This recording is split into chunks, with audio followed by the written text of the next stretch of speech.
من ذنبه اس کے لیے پہلے گناہ معاف کر دیے جائیں گے۔ باب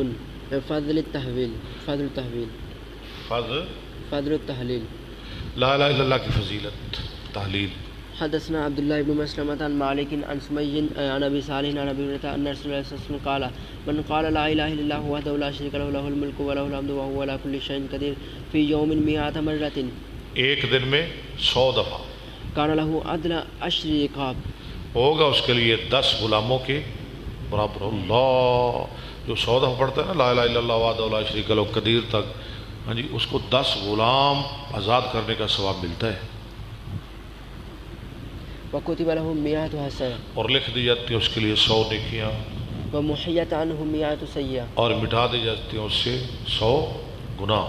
100 برائیاں، وكانت له حرزا من الشيطان اور ہو جاتا ہے وہ اللہ کی پناہ میں شیطان سے۔ يومه الدين ذلك یوم ذالک، يوم ذلك حتى يمسي ہاں پورا دن یہاں تک کہ شام کر دے۔ ولم يأتي أحد بأفضل مما جاء به إلا رجل عمل أكثر منه۔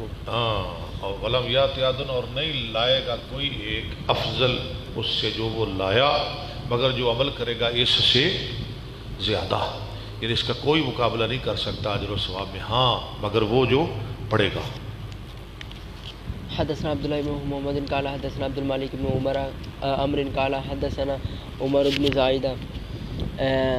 بن ابي زائدة عن ابي اسحاق عن عمرو بن ميمون قال من قال عشرا كان كمن اعتق رقبة من ولد اسماعيل، جیسے اس نے آزاد کی